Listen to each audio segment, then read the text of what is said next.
नमस्कार. सुरमई दिवाळीत आपल्या सर्वांचं मनापासून स्वागत. आता जी जाहिरात तुम्ही पाहिलीत ती जाहिरात तुमच्याप्रमाणे मलाही प्रचंड आवडलेली आहे. प्रत्येक भारतीयाला ती ऍडव्हर्टाइजमेंट आवडलेली आहे.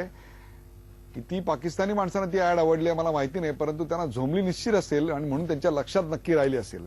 ही ऍड सुरमई दिवाळीच्या सुरुवातीला दाखवायचं कारण म्हणजे या ऍडच्या मागे जे चेहरे आहेत जे तुमच्यापर्यंत आजपर्यंत कधी आले नव्हते, किंबहुना या मुलाखतीच्या निमित्तानं मी देखील त्यांना आयुष्यात पहिल्यांदा पाहणार आहे. पण त्यांनी केलेलं काम मात्र आपण दररोज आपल्या आजूबाजूला पाहिलेलं आहे. हेच असेल किंवा लिफ्टमध्ये नाचणारा अमिताभ बच्चन, ती ऍड तुम्हाला आठवत असेल. हे सगळं ज्यांनी निर्माण केलं ती अस्सल मराठमोळी दोन मुलं आहेत. 90च्या दशकानंतर भारतानं काट टाकली आणि भारत एक लोकल असलेला ग्लोबल होत गेला. त्या ग्लोबल होत गेलेल्या भारतामध्ये असे दोन तरुण आपल्याकडे आहेत की ज्यांनी आपल्या कलेच्या माध्यमातून अक्षरशः ग्लोबल गवसणी घातली. स्वागत करूया रोहन उत्पात आणि विनायक साळवी यांचं. रोहन उत्पात आणि विनायक साळवी हे लहानपणापासूनचे मित्र आहेत. त्याचबरोबर दोघांनाही संगीताची प्रचंड आवड, दोघांनाही काहीतरी वेगळं करावं असं आयुष्यभर वाटत होतं आणि नंतर त्या दोघांनी एकत्र येऊन आपल्या समोर या कलाकृती सगळ्या सादर केल्या. त्या आपल्यापर्यंत पोहोचल्या त्या बबल रॅप या कंपनीच्या माध्यमातून. त्या कंपनीची सुरुवात त्यांच्याच वयाच्या असलेल्या अशा केतकी गुहागरकर सुर्वे यांनी केली. त्याही आपल्या बरोबर आहेत. त्यांचंही स्वागत. आणि आपल्याबरोबर मौका मौका या अत्यंत गाजलेल्या जाहिरातीचे दिग्दर्शक सुरेश त्रिवेणी हे देखील आहेत. सुरेशजी, आपलं या कार्यक्रमात स्वागत. या चौघा एक प्रकारे ग्लोबल किड्स ज्याला आपण म्हणू शकू अशांबरोबर आपण हा सगळा प्रवास जाणून घेणार आहोत. Rohan, first let me compliment you. इतकी अफलातून ऍड, क्रिकेटचा फॅन म्हणून आणि भारतीय म्हणून, आणि पाकिस्तानची जी काय करून टाकली त्या ऍडमध्ये मला प्रचंड आवडली. पाकिस्तानमधनं काही रिॲक्शन आल्या खरे? आल्या, म्हणजे आम्हाला भरपूर असे रिव्ह्यूज होते, कमेंट झाले युट्यूबवर, आणि सुरेशला पण मेसेजेस आले की ही ऍड तुम्ही कधी कसं काय आणि विल फिगर आउट, म्हणजे आम्ही बघून घेऊ तुम्हाला, असे पण मेसेजेस आले. भरपूर कमेंट्स होते. आम्ही जेव्हा ऍड युट्यूबवर गेली आणि त्याचे व्हायरल झाले तर असं चालू होतं, पण आम्ही शांत होतो. म्हणजे म्हटलं की आता एकापुढे एक फक्त ऍड्स आता जशा. मला असं वाटतं सुरेशजी, या ऍडला चांगलं उत्तर म्हणजे पाकिस्तानने अशी एखादी ऍड निर्माण करायला पाहिजे होती. पण त्यांच्याकडे तुमच्यासारखा इथे सुरेश होता, तिकडे कोणी कासिम उमर किंवा असं कोणी नव्हता का की ज्याने अशी ऍड निर्माण केली? क्या लगता है आपको? बहुत ज्यादा रेस्पॉन्स वीडियोस वहां से भी आए. प्रॉब्लम क्या था कि पाकिस्तान में यूट्यूब बैंड था, तो वो यूट्यूब में रेस्पॉन्ड नहीं कर पा रहे थे, वो डेली मोशन में कर रहे थे. बट बहुत ज्यादा रेस्पॉन्स वीडियोस वहां से भी आए. प्रॉब्लम क्या था कि पाकिस्तान में यूट्यूब बैंड था, तो वो यूट्यूब में रेस्पॉन्ड नहीं कर पा रहे थे, वो डेली मोशन में कर रहे थे. बट जिस तरह इंडिया में ये पॉपुलर हुआ, मुझे लगता है कि पाकिस्तान में उससे भी ज्यादा हुआ, बहुत ज्यादा हुआ पॉपुलर. और मुझे बहुत सारे लोगों ने कॉन्टैक्ट भी किया, और क्योंकि हम लोगों ने भी क्या सोचा था कि जब ये ट्रैक शुरू किया था तो पाकिस्तानी म्यूजिक से ही इंस्पायर्ड था ये. तो वहीं से शुरू हुआ था. सो वहीं से त्यांच्याच बंदुकीच्या गोळीनं त्यांच्यावरच मारलं. क्या बात आहे. याचा आनंद भारतीयांना निश्चित जास्त होणार आहे. रोहन आणि विनायक, तुम्हाला दोघांना लहानपणापासून जशी मैत्रीची संगत होती तशी संगीताची संगत होती, आणि मग तुम्ही तबला एकत्र शिकलात, बरोबर? हे सगळं कसं काय झालं वयाच्या 4 वर्षापासून ते आतापर्यंतचा प्रवासात? म्हणजे स्टोरी अशी आहे, म्हणजे गंमतच आहे ऍक्च्युली. आम्ही लहानपणाचे मित्र आहोत. म्हणजे वर्ष 4 पासून आम्ही म्हणजे एकाच बिल्डिंगमध्ये राहतो. तर एकत्र वाढलो, म्हणजे घरात म्हणजे वरती खाली सगळं. हा दुसऱ्या मधला राहायचा, मी चौथ्या मधला राहायचो. तर असं वरती खाली तर आम्ही सारखं सगळं स्कूलिंग एकत्र केलं. 1 वर्ष मोठा आहे माझ्या ना, पण जवळपास सेमच सगळी. दादागिरी करतो असं म्हणायचंय का? नाही, अजिबात नाही. इनफॅक्ट उलट म्हणतात लोक की तू याच्यावर दादागिरी करतोस, म्हणजे असं मी ऐकलंय आणि असं मला सगळे सारखं सांगत असतात. तर एकत्र माझा तबला शिकण्याचा प्रवास झाला सुरू जेव्हा मला आईने ऍक्च्युली तबला क्लासला घातलं. मी माझ्या कंप्लेंट झाल्या शाळेतनं की हा मुलगा खूप बेंचेसवर वाजवतोय धडाधड आणि आम्हाला जाम त्रास देतो. तर मला ते ऐकून माझ्या आईने मला तबला क्लासला घातलं, आणि मी गेलो म्हणून विनायक पण, म्हणजे त्याच्याबरोबर त्याची. अनिल मराठ्यांकडे मला वाटतं शिक्षण चालू केलं. अनिल मराठ्यांकडे मी पहिले तबला शिकायला सुरू केलं. नंतर 8 वर्ष त्यांच्याकडे शिकलो. नंतर त्यांच्या मुलाकडेही शिकलो. नंतर त्याच्यानंतर आमची भेट झाली श्री भूषण मुंज यांच्याकडे. ते सिनियर डिसायपल आहेत पंडित आनंद चॅटर्जींचे. आणि नंतर मग पंडितजी इकडे जेव्हा यायचे, म्हणजे जेव्हा पंडित आनंद चॅटर्जी इकडे जेव्हा यायचे तेव्हा मग त्यांच्याकडनं पण फ्यू लेसन्स आणि क्लासेस मी म्हणजे मी शिकतोय रादर, आणि भूषण दादा पण आहेत जे शिकवत असतात. तर तिकडे खूप तबला शिकलो. आणि खूप जाण घेतली. म्हणजे म्युझिक एक्झॅक्टली काय असतं, म्हणजे started performing on stage with flute players, sitar players. तिकडे कळलं की तबला कसं काय नक्की वाजवला जातो आणि तिथे जास्त आवड निर्माण झाली. रादर हातातला तबला केव्हा सुटला आणि गिटार कसा आला? हातातला तबला खरं म्हणजे 10वी ब्रेक म्हणून असं सगळे म्हणतात. हा कार्यक्रम बघणाऱ्या शेकडो मुलांच्या आयुष्यात असंच घडलं असेल. हो आहे. 10वी आहे, तेच 9वी 10वी आहे, तर जरा ब्रेक घेऊया, कॉन्सन्ट्रेट कर. ते तर काही जमलं नाही म्हणा, just a reason. Thanks for honest confession. पण जास्त म्हणून खरं म्हणजे क्रिकेटचा खूप वेळ होता. क्रिकेट खूप खेळायचो मी खरं म्हणजे. सम रिझन काहीतरी झालं मला, म्हणजे म्हणतात ना, एक पोटाचा काहीतरी त्रास होता. तर डॉक्टर म्हणाले की 1 वर्ष काही धावपळ नाही. तर म्हणा काय करायचं, काहीतरी करूया म्हणे. Guitar, let's do guitar. म्हणजे त्याला गिटार शिकूया. सगळे मित्र म्हणा, तेव्हा गिटारचा फॅड होता. म्हणलं ना की तुम्ही टीव्हीवरती कोणतेही अल्बम बघाल तर कोण ना कोणतरी गिटार घेऊन असतं. म्हणून कसं नॉर्मल असतं तसं, असं काही नाही की मला पुढे जाऊन म्युझिक गिटार करायचं. हातात घेऊन हो, म्हणजे मी आणि हिप्पी म्हणजे माझ्या सारखे वाढवलेले. एक्सपेन्सिव्ह बॅटला मी खेळ ठोकून रबर लावून टाइमपास करत होतो. माय गॉड, दिस इज अमेझिंग. म्हणजे असंच पोझिंग म्हणून, वाजवण्यासाठी काही नाही. तर त्यांनी तर मला म्हणजे प्रकार केलेत आम्ही दोघांनी. त्यांनी तर बरोबर खरंच चोपलं मला, कारण की it was a proper season bat आणि एक्सपेन्सिव्ह. पण ठीक आहे, मग म्हटलं चला. मग आजोबा म्हणाले की चला, क्रिकेट नाही तर गिटार तरी चालू आहे. ऍज अ हॉबी केलं. असं काही नव्हतं की पुढे जाऊन म्युझिशियन बनायचंय किंवा जस्ट ऍज अ हॉबी. आणि अशातनं सुरुवात झाली. सुरुवात झाली. आणि तुमच्या आयुष्यातला करिअर मधला सर्वात मोठा, तुमच्या सगळ्यांच्याच आयुष्यातला सर्वात मोठा माइलस्टोन म्हणजे मौका ही ऍड, जी बबल रॅप क्रिएशन्सच्या माध्यमातून आपल्या समोर आली. केतकी, सर्वसाधारणपणे ज्या प्रकारची बॅकग्राऊंड तुला आहे ती लक्षात घेता ऍडव्हर्टायझिंग किंवा अशा प्रकारचं प्रोडक्शन हाऊस हे दूर का स्वप्नातही नसतं. How this all happen? Me advertising एजन्सीमध्ये आय थिंक 8 to 10 years होते. पण तिथे बॉसेस सगळे छान होते. त्याच्यामुळे ग्रोथचा जो स्कोप होता तो चिक्कार होता.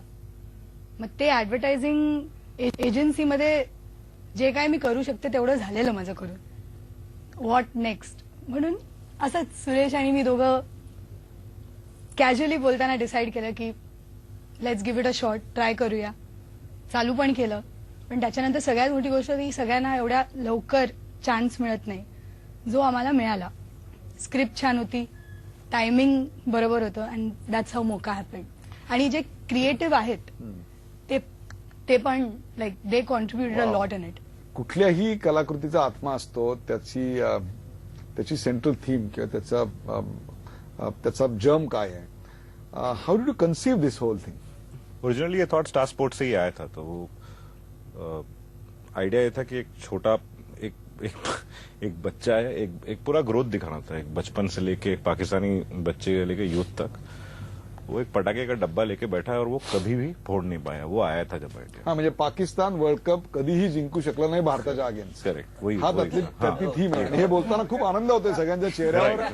म्हणजे दिवाळी नंतरचा सर्वात जास्त आनंद काय असेल तर पाकिस्तान वर्ल्ड कप मध्ये जिंकू शकत नाही. क्रूअल है लेकिन हाँ करेक्ट है. तो जब वो आया था तो हम दोनों बहुत एक्साइट हुए थे कि ये करना है. तो एक आइडिया दिया था हम लोगों ने उनको कि इसको ना एक गाने में रखते हैं इस पूरी चीज को. End the idea of the song that जो हमने बताया था कि एक इमेजिन कि एक इंसान है, अपना अल्टीमेट सूफी एक सॉन्ग करना था जो अल्टीमेट को ढूंढ रहा है. वो कभी उसको मिल नहीं पाया. उस पूरे गाने में कहीं भी क्रिकेट का एक वर्ड नहीं है, एक बॉल नहीं है, कुछ नहीं है. तो that is the time when मैं और हम लोग, रोहन विनायक बहुत टाइम से हम लोग साथ में काम कर रहे हैं. They like brother to me. तो एक दिन स्टूडियो में था, मैंने तो कहा कुछ एक बहुत इंटरेस्टिंग आ रहा है, कुछ सूफी जैसा कुछ करना है, जैसे कोक स्टूडियो पाकिस्तान में होता है ऐसा कुछ करना है. और फिर ये मौका वर्ड आया वाइल जैमिंग. और आज तो सब बात कर रहे हैं कि बहुत बड़ी ट्रैक है. सच्ची बोलूं तो इट वाज आई थिंक एक रात में क्रैक किया था इन्होंने. फक्त एका रात्री? एक रात में क्रैक किया था. ओके. एंड बिकॉज टाइम नहीं था. एंड और हम लोग ऐसे हंसते खेलते ही काम करते. ये तो ऐसे है ही. That's how we are. हे पण असं तुम्ही आमचं खूप काहीतरी करायचंय, काहीतरी खूप होणार शांत आहे. असं रूप बघताय. असं अजिबात नसतं. असं बाहेर म्हणजे कधी स्टुडिओच्या आतमध्ये पण नाही, गिटार घेऊन लॉबी एरियामध्ये Lobby, हा. बसून चहा पिताना, अरे अरे हाँ ये अच्छा है यार, चलो ये करते हैं. अच्छा लग रहा है. आणि हे पण असंच झालं. म्हणजे आम्हाला सुरेशने फोन पण अशा वेळेस केलेला की आम्ही दोघं आउट ऑफ टाउन होतो. एक करना है कुछ, किधर आहे, म्हणजे आम्ही पुण्याला आहोत. अरे आ जाओ कुछ, युटर्न. लगेच युटर्न घेतला आणि मग रात्री भेटलो. मग रात्री म्हणाला हे असं स्क्रिप्ट आहे, हा थॉट आहे. आम्ही पण एक्साइट झालो होता, म्हणजे इंडिया पाकिस्तान मॅच आहे असं अजिबात कुठे नव्हतं की क्रुअली असं काही करायचंय. सिम्पल थॉट होता आणि गाणं करायचं होतं. सुफी करायचं होतं म्हटलं तर आम्हाला खूप आनंद झाला. इट्स व्हेरी म्हणजे रॉ आहे, असं काही इलेक्ट्रॉनिक म्युझिक नाही, खूप अकुस्ट आणि चांगला अजून खेळायला मिळतं. हॅपन म्हणजे we had a chat in the night and we discussed in the night की काय करायचंय आणि लेट्स गो फॉर इट असं म्हटलं. आणि उद्या Suresh I am not wrong, next day delivery होती. म्हणजे next day they had to be. That's how the advertising agencies work. Yeah, I mean it's like you agree with me? Yes. So one night it was like we sat and we discussed and this word came आणि झालं ते. आणि आम्ही जेव्हा यांनी ऐकलं आणि सगळं अप्रूव्ह झालं आणि सगळ्यांना आवडायला लागलं. दॅट इज तो वो भी मान गए, स्टार भी, उनको भी जब गाने का आइडिया आया तो मान गए. End moment they made the track हमको पता था कि गाना तो जबरदस्त है, उसके ऊपर कुछ भी विजुअल डाल देगा डायरेक्टर चल जाएगा, उसका टेंशन नहीं. तो that's how the entire film हुआ उसके चक्कर में. बट या रेज था, इट बिकेम अ रेज. की या अशा प्रकारच्या गोष्टी आयुष्यात घडणं हे कुठल्याही प्रोडक्शन हाऊससाठी अत्यंत मानाची सन्मानाची गोष्ट असते. जेव्हा हे चालू होती प्रोसेस तेव्हा हे इतकं प्रचंड गाजेल, लोकांना आवडेल, तेव्हा इतकं सुपर हिट होईल अशी काही कल्पना होती? अजिबात नाही. इनफॅक्ट आम्हाला तर म्हणजे कळलंच नाही काय झालं. आत्ता कळतंय काय झालेलं तेव्हा. कारण का प्रत्येक अजिबात नाही. इनफॅक्ट आम्हाला तर म्हणजे कळलंच नाही काय झालं. आत्ता कळतंय काय झालेलं तेव्हा. कारण का प्रत्येक 2 दिवसात आम्ही लिटरली 4 ऍड बनवत होतो. एक विन, एक लॉस साठी. तर ऍक्च्युअल टाइम मध्ये जे तुम्ही जसं मगाशी म्हणालात की 1 आठवडा तरी मिळतो, ह्याच्यात आम्हाला 2 दिवस होते.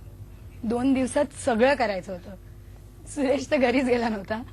तर it was very tough. Suresh, एक आयडिया असते आणि त्या आयडियाला पुढे आपल्याला अशा प्रकारच्या कामामध्ये एक्झिक्यूट करावं लागतं, त्याच्यावर काम करावं लागतं. क्रिएटिव्ह प्रोसेस आहे ती एक प्रचंड, की नुसतं एक लहान मुलगा बाळापासून फटाक्याचा बॉक्स हातात धरून आहे आणि तो मोठा होईपर्यंत त्याला ते फटाके उडवता येत नाहीत. हे एवढंच नसतं त्याच्यामध्ये बरंच काही असतं. आणि हा कार्यक्रम बघणारे अशी एक खूप मोठी पिढी माझ्या डोळ्यासमोर आहे की ज्या पिढीला ही सगळी क्रिएटिव्ह प्रोसेस अंडरस्टँड करण्यामध्ये खूप रस असेल, जाणून घेण्यात रस असेल.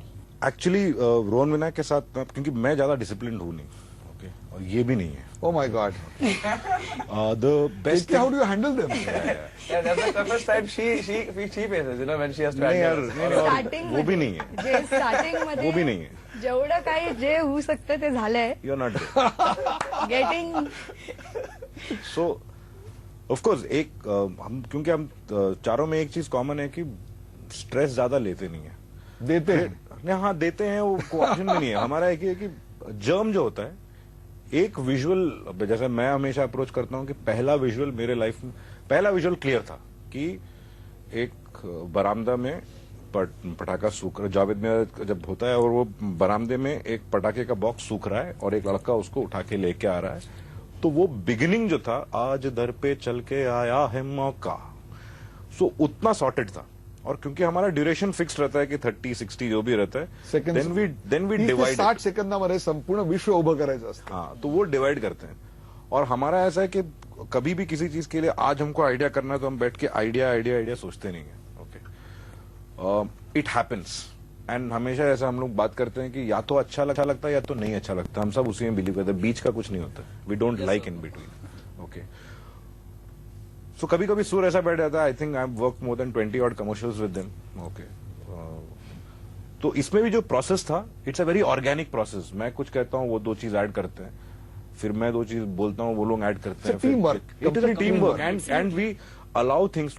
क्योंकि क्या होता है, एक तो आप बोल सकते हैं कि नहीं डायरेक्टर है, सब पता होता है. नहीं, डायरेक्टर आई थिंक का सबसे बड़ा स्ट्रेंथ क्या होना चाहिए, जो मैं सीख रहा हूं, विच इज सबका सुनो और बेस्ट लो.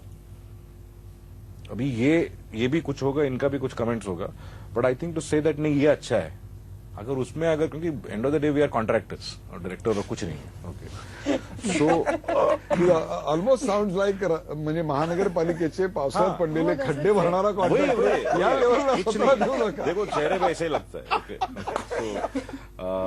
सो आई तो वैसे ही हम लोग काम करते हैं कि अब भी हम लोग सब बैठ के सोच सकते हैं but creative process is organic allow करते हैं फिर उस प्रोसेस को अलाउ करने के बाद एक बार सुनते हैं कि यार ये करेक्ट लगेगा कि नहीं लगेगा सबका majority opinion and then we go with it but हाँ एक साइंस है एडवर्टाइजिंग का विच इज म्यूजिकल वाइज क्योंकि 30 सेकंड है 60 सेकंड है जिनका साइंस में इनके हवाले कर देता हूँ क्योंकि साउंड अगर डिसाइडेड है ना तो फिर बाकी सब पॉसिबिलिटीज है एंड दैट्स हाउ हम लोग अभी तक काम किए you want to add something आणि प्रोसेस अशी की थॉट वाईज जर तुम्ही म्हणतात की कशी असते ती प्रोसेस म्हणजे ह्यांना एक थॉट दिला गेलाय तर तो थॉट डेव्हलप कसा करतात हे त्यांच्या हातात आहे आता तो थॉट नंतर सुरेशच्या डोक्यात एक आयडिया अशी आली की ह्याचा आपण म्युझिक कवाली सुफी करूया that was his thought to make it like that so that's a creative input from his end to us which we can beautify guitar तुझ्या हातात आल्यानंतर तुम्ही दोघांनी मिळून एकत्र असं काय तयार केलं खरं सांगू आज पहिल्यांदा आज आम्ही पहिल्यांदा एकत्र- आम्ही एकत्र बसलो म्हणजे आतापर्यंत तुम्ही गिटार आणि तबला घेऊन एकत्र कधीही बसलेले नाही बसलो एकदा My एक God. कॉलेज फेस्टिवल होतं तेव्हा एकदा केलेलं आणि आज आज पहिला दिस इज ट्रुली अमेझिंग हो, की आणि- तुम्हा आम्हाला सगळ्यांना आवडलेल्या इतक्या जाहिराती देणारे आणि अनेकांना माहित नसेल पण अतिशय चांगली गिटार विनायक वाजवतो आणि रोहन तबला अतिशय उत्तम वाजवतो परंतु दोघं एकत्र काम करतात परंतु एकत्र वाजवण्याचा योग त्यांना आजपर्यंत कधी आलेला नाही कुछ हो जाए तर आता जर तुम्ही जे ऐकाल ते एक्स्टेम्पर आहे म्हणजे आम्ही हो, आता sure. 15 मिनिटापूर्वी काहीतरी विचार केला की हा टेम्पो ठीक आहे एवढं सर्व Please, please, please. Please excuse if we go up somewhere okay this is really the second time we are sitting together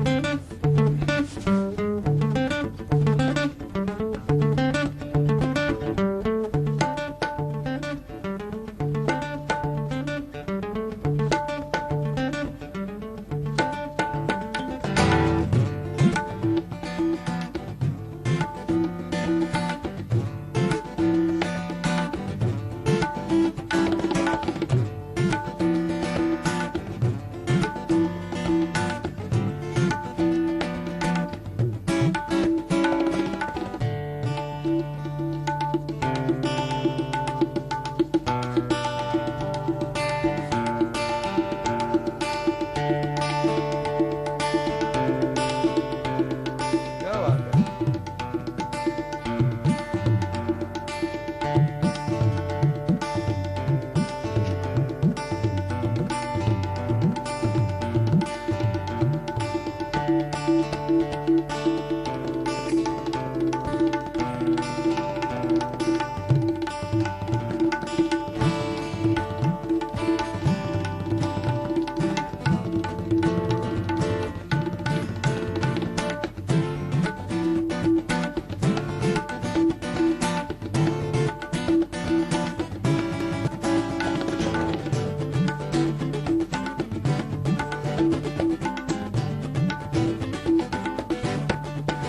क्या बात है वंडरफुल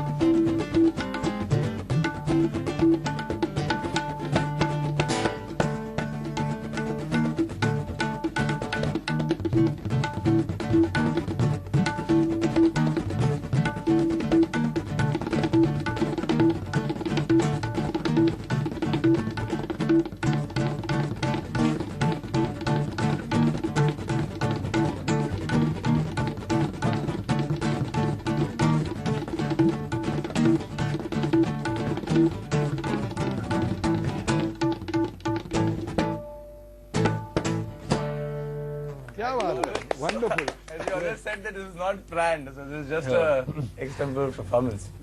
तुझ्या हातात गिटार आणि तुझ्या हातात तबला याचबरोबर प्रत्येकाच्या आयुष्यात इनेव्हिटेबली एक गोष्ट असते ती म्हणजे 10वी नंतरची शैक्षणिक पंचवार्षिक योजना त्याचं काही झालं आयुष्यात पुढे हो म्हणजे 10वी नंतर म्हणजे कन्फ्युजन असं होतं म्हणजे I wanted to go in science म्हणजे सायन्सला अप्लाय केलं पण ते ओपन कॅटेगरी असल्यामुळे ते एवढे टक्के पाहिजे तिकडे जायला ह्याच्यामध्ये ते व्हीजेटीआय मध्ये ऍडमिशन नाही मिळाली म्हणजे एक असं म्हणजे धावत धावत गेलो तर पुढच्या माणसाला मेकॅनिकल इंजिनिअरिंगमध्ये ऍडमिशन मिळाली तर सॉरी सीट्स आर क्लोज मग मला दुसरीकडे टाकलं मला ते आवडलं नाही मग हो म्हणजे I was suppose to go in science mechanical engineering मला मिळत होती सीट फक्त पळण्यामध्ये थोडा म्हणजे तो माझ्या पुढे होता आणि त्याला सीट मिळाली आणि ते तिथे लॉक झाली. म्हणजे that was the cut off. 20 स्टुडंट्सना होता आणि मी 21वा झालो. तर मग मला दुसऱ्या कॉलेजमध्ये असं म्हणजे त्यांनी सांगितलं की तू तिथे घेऊ शकतो ऍडमिशन, पण माझा मूड गेला. मग मी सरळ फील्डच चेंज केलं. मी म्हटलं आता मग जर हे नाही मिळत तर मग आपण कॉमर्स जॉईन करूया. क्या बात आहे. तर मग कॉमर्समध्ये शिरलो आणि कॉमर्स पण असं हे करता करता दुसरीकडे कुठेतरी चालू होतं म्हणजे प्रोसेस. मग खालसामध्ये गेलो 10-15 दिवस, मग 15 दिवस विवेकानंद मेकॅनिकल डिप्लोमा इंजिनिअरिंग तिकडे होतो 1 महिना. तिथे तबला वाजायला पण मिळत नव्हता, काहीच करायला मिळत नव्हतं. सकाळी 11 ते 7 असं सगळं चाललेलं. तबला वाजवता म्हणजे खूप म्हणजे आवड खूप होती, त्यामुळे असं ते काही करता येत नव्हतं आणि ओव्हरऑल जिकडे जायचं होतं ते पण मिळालं नव्हतं म्हणजे ते क्षेत्र. तर असं म्हणजे बाबांना म्हटलं की नाही मला आता हे आवडत नाहीये. तर ठीक आहे तुला काय करायचंय. मग आई म्हणाली की नाही तू कॉमर्स जॉईन कर, तू तबला कर, पूर्ण पाठिंबा आहे आमचा. मग आर्य पोदार हे अत्यंत महत्वाचं आहे. हा कार्यक्रम बघणारे जे शेकडो पालक आहेत त्यांच्यासाठी हा त्याच्या आयुष्यातला टर्निंग पॉइंट अत्यंत महत्वाचा आहे. हो, आय मीन मला कधीही आई बाबांनी नकार नाही दिला म्हणजे म्युझिक करण्यासाठी किंवा असं. There was no negation from there any time. They always like की तुला जे हवंय ते तू कर आणि त्याच्यात तू कसं तुला हवंय तसं पुढे जा. पण नंतर आम्ही कॉलेज जॉईन केलं, पोदार जॉईन केलं. तिथे पोदारमध्ये पण तबला ठेवून खूप फेस्टिवल्समध्ये वाजवलं म्हणजे मल्हार, NMIMS, IIT सगळीकडे. म्हणजे आता तबला असल्यामुळे मी वाजवत सगळीकडे होतोच. That's how I met Ketaki also. म्हणजे तेव्हाच केतकीची पण ओळख झाली. हा दुसऱ्या कॉलेजमध्ये मध्ये पार्ट घ्यायचो तेव्हा हो. खूप मोठं होतं ते. विनायक 1 वर्ष मोठा होता त्यामुळे तो दुसऱ्या कॉलेजमध्ये आणि तो एरिया सेम नव्हता आमचा, पण नेहमी आम्ही एकत्रच म्हणजे कट्ट्यावर कॉलेजच्या बाहेर नेहमी तशी आमची. काय अमेज बघा, कट्ट्यावर काम करणारी 2 मुलं आणि त्यांना भेटणारी कॉलेजच्या फेस्टिवल मधली एक मुलगी, तिची एक कंपनी असते का आणि त्यांनी मौका सारखी क्रिकेट विश्वालाच नव्हे तर भारतीय उपखंडाला वेळ लावणारी ऍड निर्माण करणं असं काय, हे सगळंच अमेझिंग आहे. एक छोटासा प्रश्न, one last question for you. काय महत्वाचं असतं एक प्रोडक्शन हाऊस चालवताना? त्यातनं मिळणारे पैसे का हा असा आनंद? सगळ्यात मोठी गोष्ट आहे तर वी वर्क विथ फ्रेंड्स. आणि suppose if they are not friends, जे प्रत्येक ऍड बरोबर आमच्या बरोबर जे होते नवीन जी माणसं आहेत एवढी चांगली भेटली आहेत आम्हाला. बट दॅट्स लक. तर सगळ्यात जे इम्पॉर्टंट आहे जे केलेलं आहे जे कोणालाच बघायचं नाहीये जे 30 किंवा 60 सेकंड जे आम्ही बनवतो जे कोणाला ऍक्च्युली ऍड बघायची नसते. Something which we are creating which no one wants to watch. The fun in making that. Correct. क्या बात है. The fun in making that and with whom we make it.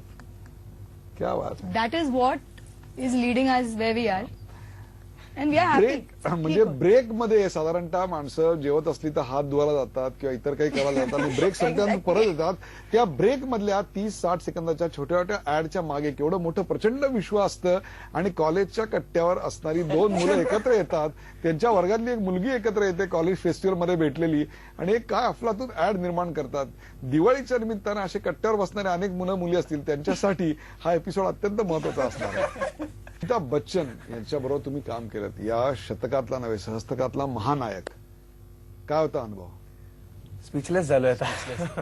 खरं काय सांगणार त्यांच्या. पहिल्या दिवशी जेव्हा आम्ही त्यांना भेटलो, मीटिंग्स तर झाल्याच पण तेव्हा काही इंटरॅक्शन नव्हतं. पण सगळ्यात पहिली भेट जे ती जी ऍड आहे आज की रात जिंदगीची पहिले प्रमोद आले जिकडे ते डान्सिंग लिफ्ट वाले जे आहेत तर त्याच्यासाठी म्युझिक करायचं होतं. तर त्यांचं असं म्हणणं होतं की आपण जॅम करूया आणि हे म्युझिक करूया. असं नाही की तुम म्युझिक डिरेक्टर तुम म्युझिक करलो. त्यांनी स्वतःहून त्याच्यात इंटरेस्ट दाखवून म्हणाले की आपण तिघे बसूया आणि ह्या म्युझिकला क्रिएट करूया. क्या बात है. सो ते क्या बात है. तो तिकडे you sat like this with Amitabh Bachchan for 3 hours. For 3 hours. आणि ते आम्ही पहिल्यांदा होतं आमच्यासाठी एकदम म्हणजे एवढ्या मोठ्या माणसाबरोबर आणि मोठ्यापेक्षा एवढा मोठा कलाकार आहे. म्हणजे तुम्ही बघाल तर कळून येतं म्हणजे ते वाईब्स कळतात ना की एवढा मोठा आर्टिस्ट आहे आय एम म्हणून. शुअर तुम्हाला काय झालं असेल मला कल्पनाच करत नाही. कॉलेजच्या कट्ट्यावर डायरेक्ट तुम्ही बसलात ते अमिताभ बच्चन. क्या बात है. आणि सच अ जेंटलमॅन आणि काय म्हणजे असं एकदम आम्हाला स्पेस देऊन आणि ते स्वतःहून एवढे म्युझिकली टॅलेंटेड आहेत. असं नाही की त्यांना त्याच्यातलं सगळं माहिती आहे. म्हणजे हा ट्रॅक खरं म्हणजे को कंपोजच केलाय. त्यांनी जे गायले त्याच्यामध्ये व्होकल्स ते त्यांचं इम्प्रोव्हायझेशन आहे. आम्ही फक्त मागे म्युझिक वाजवत होतो आणि ते आम्हाला फक्त सांगत होते की मला असं काहीतरी म्युझिक वाजवून द्या मागे आणि मी त्याच्यावरती जॅम करीन. दॅट्स हाव पूर्ण झालं. आणि मग त्याचा एक्सपिरियन्स म्हणजे आम्ही ते सगळं झाल्यानंतर रात्री काहीतरी 12-1 वाजेपर्यंत झालं. 1 ते 3 की 3:30 आम्ही स्टुडिओमध्ये काही कामच नाही केलं, कारण का आम्ही सगळे बसलेलो आणि आम्ही फक्त बसलेलो की खूप चांगलं झालं, म्हणजे ते काय झालं, हा खूप अरे खरंच असं झालेलं. काही एक्झॅजरेट करत नाही, पण खरं असं येण्याच्या अगोदर अँक्शियस होतो की काय म्हणतील आता, कसं त्यांना, म्हणजे we never interacted with directly like that. म्हणजे मीटिंगला गेलेलो, भेटलो त्यांना मीटिंग्समध्ये आणि ते म्हणाले की आम्ही बसूया आणि सांगा. पण जी पहिली 15 मिनिटं होती की त्यांना काय हवंय आणि त्यांना ते काय म्हणतायत हे जाणून घेण्यात थोडा वेळ गेला. 5-10 मिनिटं गेली. 15-20 मिनिटांनंतर ते स्वतः कम्फर्टेबल झाले आणि त्यांनी आम्हाला इतकं कम्फर्टेबल फील केलं, म्हणजे करून दिलं रादर. कौन बनेगा करोड़पति में आज हमारे साथ है पूर्णिमा जी. अबे हॉट सीट तक पहुंच गई, देख ले. तो पूर्णिमा जी, आपका पहला सवाल है, कोहिमा शहर किस देश का हिस्सा है? और आपके ऑप्शन है A China, B Nepal, C India. अरे तो मैं भी जानता हूँ. समय ऑडियंस बोल लेना चाहूंगी.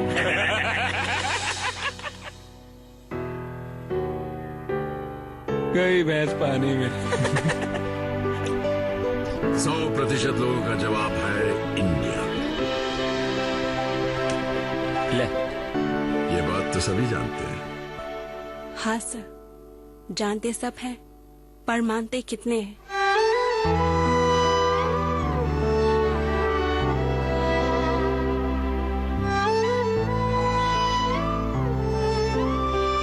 सॉरी यार भाई. ये खेल कुछ ऐसा ही है, यहाँ सिर्फ पैसे ही नहीं, दिल भी जीते जाते हैं. जीत कराना बेटा. ये कद्दू जीतेगा. वो देख कैसे चल रहे हैं.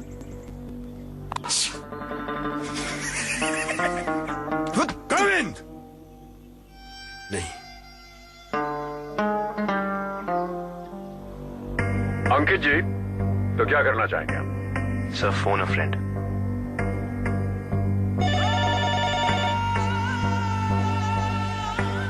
हेलो चाचा, अस्सलाम वालेकुम का क्या मतलब होता है?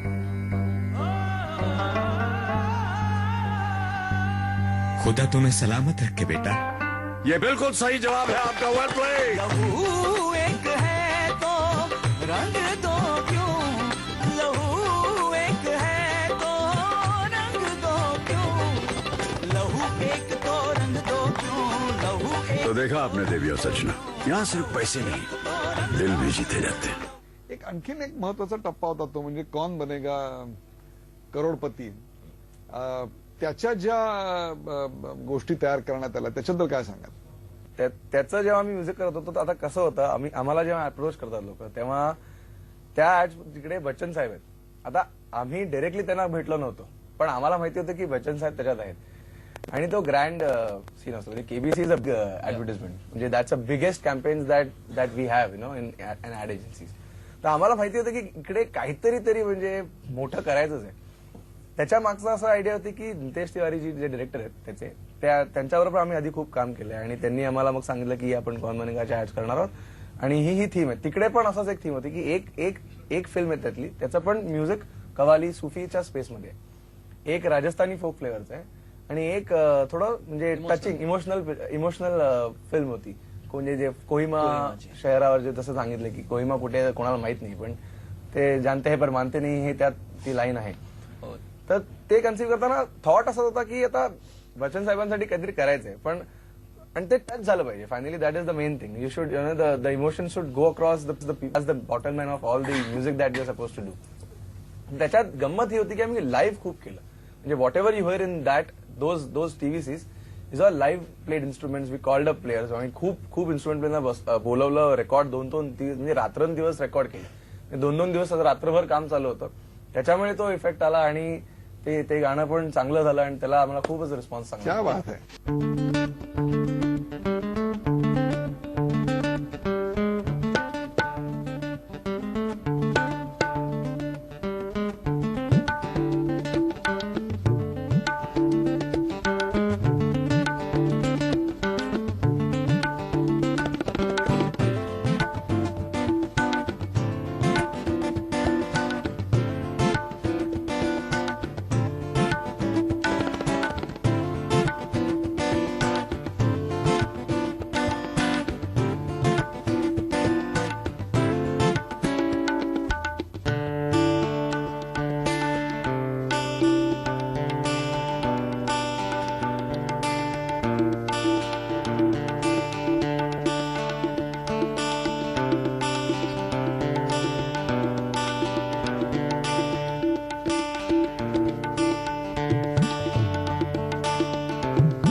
क्या बात है.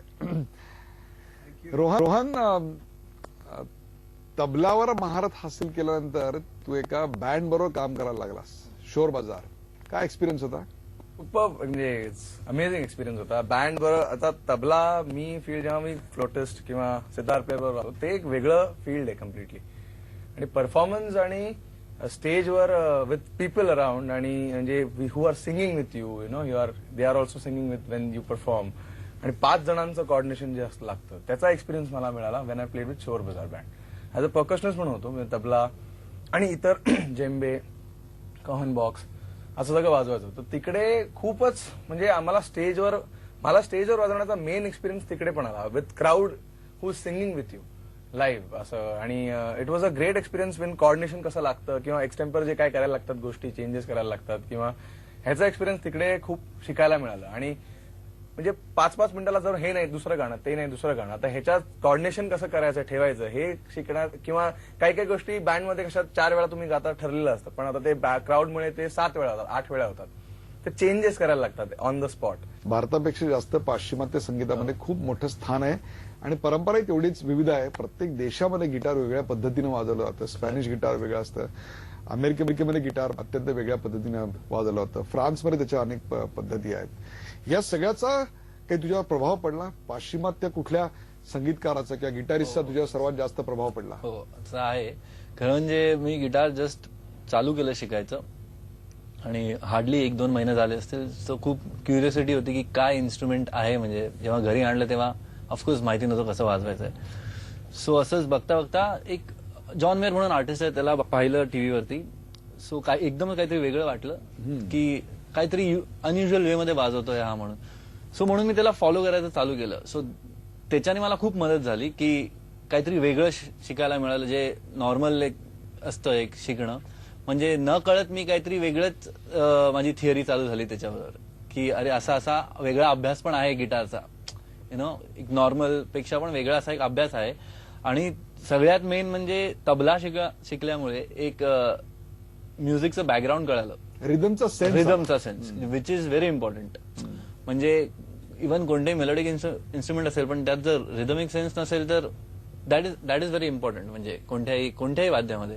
सो ते खूप बेनिफिट झालं की मी तबला शिकत होतो. भले मी म्हणजे एकदम 5-6 वर्ष केला मी पण तरी काहीतरी एक जातं नाही अंगात काहीतरी जातं एकदा असं लहानपणी काय भरवलं की कसं एक तुमच्या लक्षात राहतं नेहमी.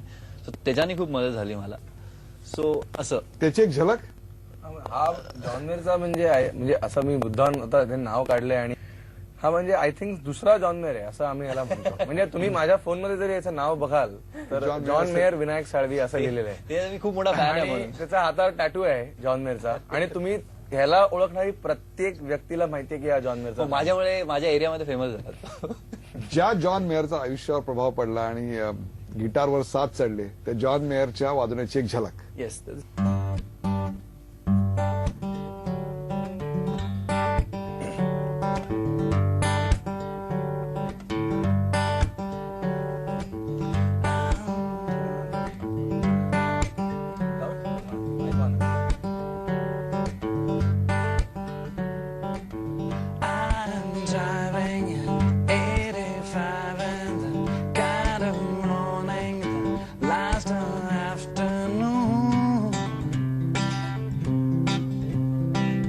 Stuck inside the good morning, the last afternoon. Just stuck inside the good, 'cause I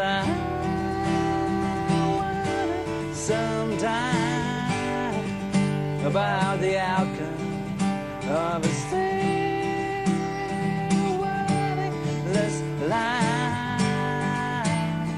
I'm a living it right. I'm a living it right. I'm a living it right. Why, George, why?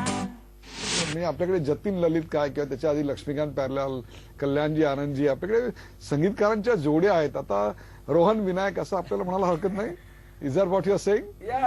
We are always known by that name. म्हणजे आम्ही त्याच नावाने आणि आमचं म्युझिकच्या अगोदरी पण आम्ही एकत्रच होतो. असं काही नाही कंपनी आहे म्हणून आम्ही एकत्र कंपनी तर फक्त ते कारण का गरजेचं आहे म्हणून, बाकी काय सगळीकडे रोल. म्हणजे मला विचारायचं अशा करता की प्रेक्षको यांच्यासारखी अनेक धडपडणारी मुलं आहेत की ज्यांच्या मनामधला रॅन्चो त्यांना स्वस्त बसू देत नाही. त्यांना कुठेतरी इंजिनिअरिंगला घातलेलं आहे, त्यांना कुठेतरी सायन्सला कॉमर्सला घातलेलं आहे, पण त्यांना एखादं नाटक खुणावतोय, त्यांना एखादा अभिनयाचा कोर्स खुणावतोय, त्यांना गिटार खुणावतोय, त्यांना तबला खुणावतोय, कोणाला पायातले घुंगरू दिसत आहेत पण ते बीकॉम करायला लागतंय.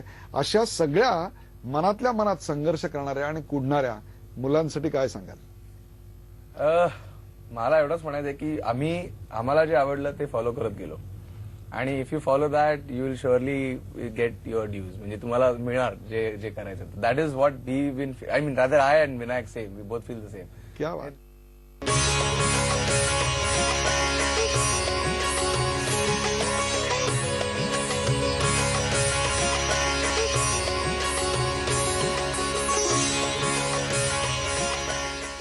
अरे पेंसिल, सूखी लकड़ी, मैचस्टिक, स्केलेटन, अरे दुबली स्केल. अब कोई नहीं पुकारेगा इन नामों से. आयुर्वेद न्यूट्रीगेन से वजन बढ़ा के हम फिट हैं. वजन बढ़ाने के लिए आयुर्वेद न्यूट्रीगेन मेडिकल्स में उपलब्ध.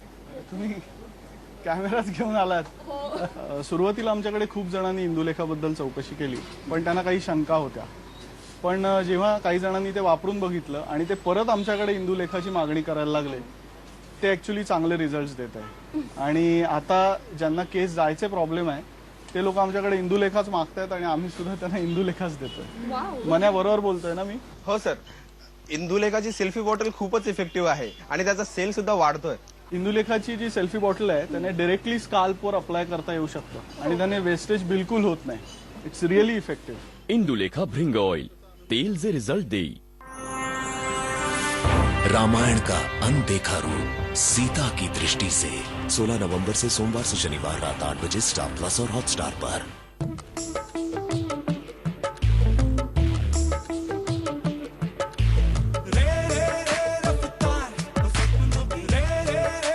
Now with 25 new features, the all-new Renault Duster Explorer Edition. Renault, passion for life. रोगन सुर्ख असली, जोड़ों और पुट्ठों के दर्द के लिए पीढ़ी दर पीढ़ी करोड़ों लोगों का भरोसा, अब और एडवांस फॉर्मूला के साथ शेफ रोगन सुर्ख असली. रोहन का सपना है फाइटर पायलट बनना और सपना पूरा करने के लिए पुराना च्यवनप्राश में ही चाहिए कुछ प्लस, यानी संतू सोना चांदी च्यवनप्राश प्लस जो बनाए से भीमस्टाइन भीम प्लस आइंस्टाइन. ये दे इम्यूनिटी प्लस 3 दिमागी फायदे, एकाग्रता, सतर्कता और यादाश्त. संधू सोना चांदी च्यवनप्राश प्लस. हा नात्याचा बंध जुळला जुळला, सापड पाण्यात विरघळला विरघळला, फॅमिली ट्रीवर पहा हा चढला, हा नात्याचा बंध जुळला जुळला.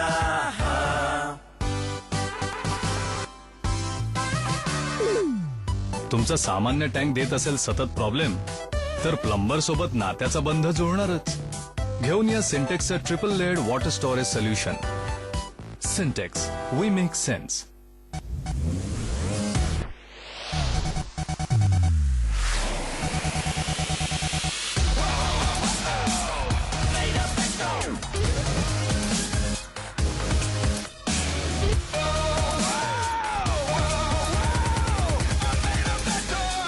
Baleno, made of metal. Exclusively available at Nexa.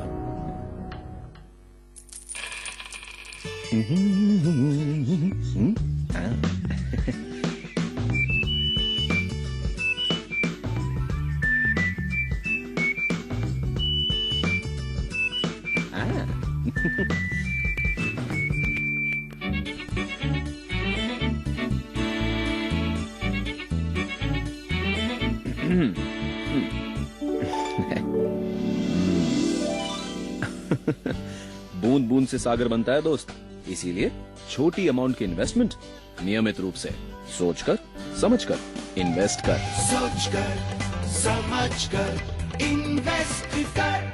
NSC द्वारा निवेशकों के हित में जारी. रामायण का अनदेखा रूप सीता की दृष्टि से 16 नवंबर से सोमवार से शनिवार रात 8 बजे स्टार प्लस और हॉटस्टार पर। मैं अपने बच्चे को अच्छी से अच्छी एजुकेशन और बेहतर जिंदगी देना चाहती हूँ, लेकिन फिर मैं उन सब अंडर प्रिविलेज लोगों के बारे में सोचती हूँ जो एक मुश्किल जिंदगी जीने के लिए मजबूर हैं। हर परिवार को सालाना 6,816 रुपए की एलपीजी सब्सिडी मिलती है, लेकिन अगर हम जैसे सशक्त परिवार इस एलपीजी सब्सिडी को ना कर दें तो हम ऐसे कई अंडर प्रिविलेज लोगों को बेहतर जिंदगी का उपहार दे सकते हैं। हम सशक्त हैं, आइए देश को भी सशक्त बनाएं, मदद का हाथ आगे बढ़ाएं।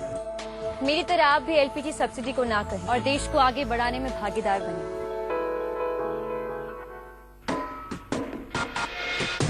देशाची वित्तम बातमी, जगाची खबरवार, दिवसभरात काय घडलं, काय बिघडलं, जाणून घ्या दिवसभरातल्या महत्त्वाच्या बातम्या विदाउट ब्रेक. पहा 10च्या बातम्या.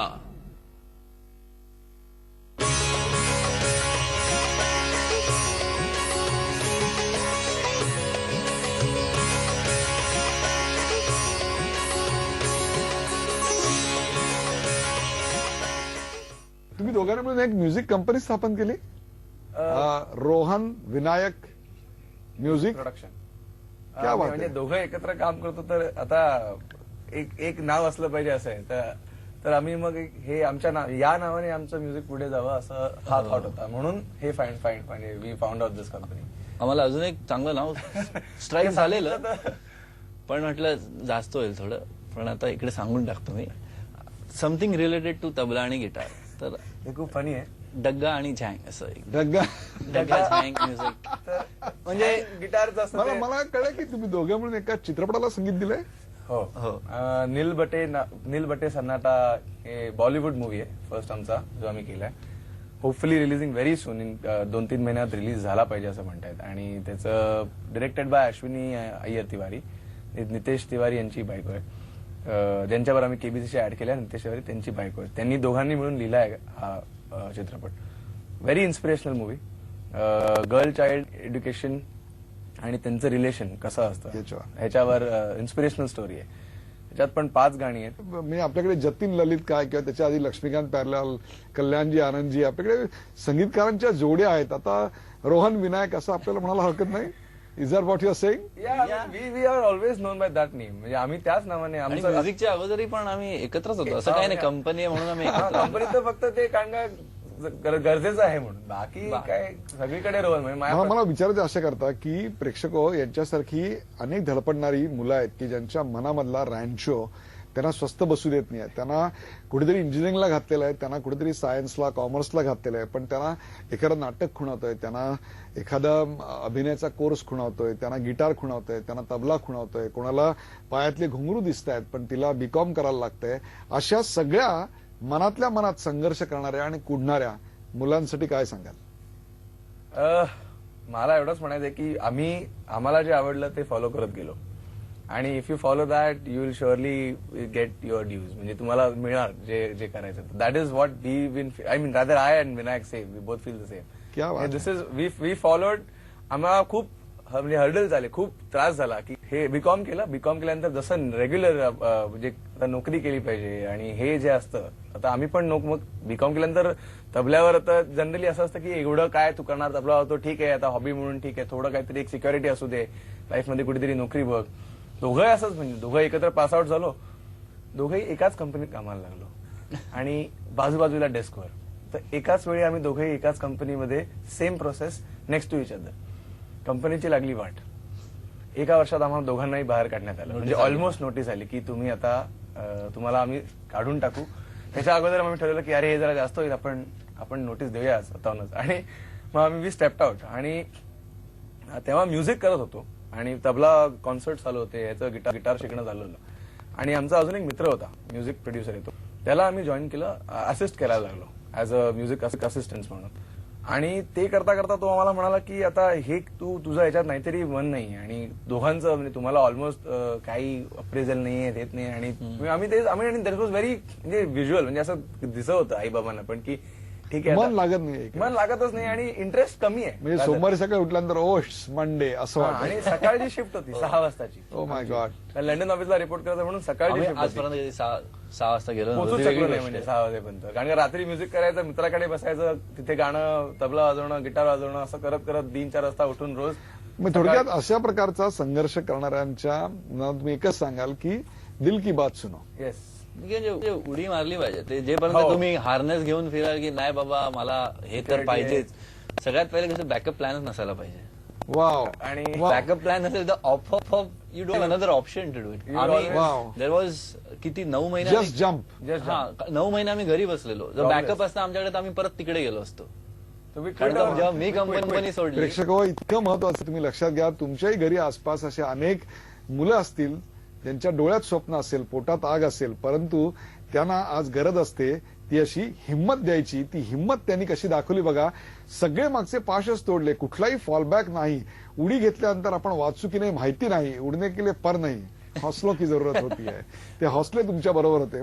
आणखीन एक महत्वाची गोष्ट म्हणजे तुम्ही शॉर्ट फिल्म या क्षेत्रात प्रचंड मोठं काम केलं. व्हॉट्स फॉर ब्रेकफास्ट याला तर दाराचे फाळके अवॉर्ड मिळाला. What will you say about it? Same things we were working with the director who work Ashwini Tiwari. त्यांच्यावर काम करतो. त्यांचीच ही शॉर्ट फिल्म आहे. नितेश तिवारींनीच लिहिलेली फिल्म आहे आणि त्यांच्यावर आम्ही असंख्य ऍड्स केलेल्या आहेत अगोदर. त्यामुळे ऍज अ रॅपर म्हणून त्यांनी आम्हाला परत they asked us to compose music on that. तुमचा प्रत्येकाचा एक फील असतो, तो कम्फर्टेबल झाला आपण की मग ते everything falls in place only. So तो तुमचा म्युझिक त्यांना माहिती असतं की आम्हाला जास्त काय करायला आवडतं. तर ते म्युझिक जे आम्ही तो ट्रॅक केला पण तो असा एक ना वेस्टर्न अरेंजमेंट इंडियन मेलेडीचा असा एक मिलाप होता तो. सो त्यांना माहिती आहे की आम्ही हा आमचा झोन आहे बेसिकली. सो म्हणून त्या म्हणाले की तुम्ही असं काहीतरी करायचंय जे तुम्हाला आवडतं आणि तुम्हाला ते कोणासाठी करायला नाही लागत, तुम्हाला आवडतं म्हणून तुम्ही ते करणार आहात. So it will naturally come out very well. मला असं वाटतं या दिवाळीतल्या आगळ्या वेगळ्या गप्पांचा शेवट किंवा त्याची सांगता ही तुमच्या व्हॉट्स फॉर ब्रेकफास्ट मधल्या एखाद्या क्रिएशननी व्हावी. या आपल्याबरोबर आरती शेणई आहे. अँड आरती, त्यातलं एखादं गाणं.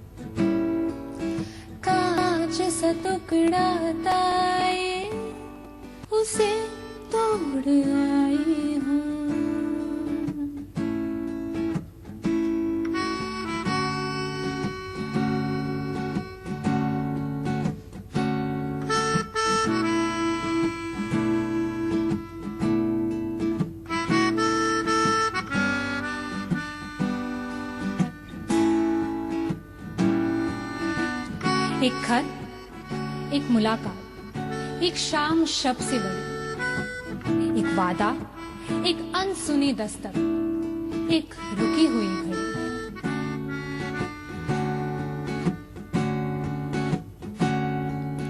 तकिए पर मेरे आंसुओं की नमी चढ़ी है. चादर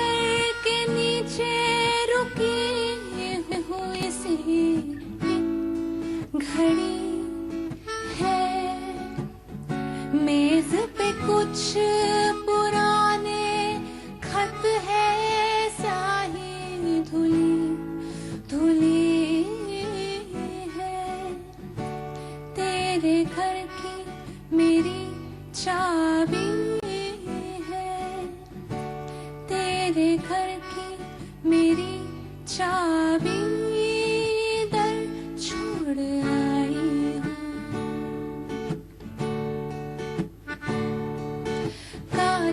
रिश्ता था ये, उसे तोड़ आई हूँ.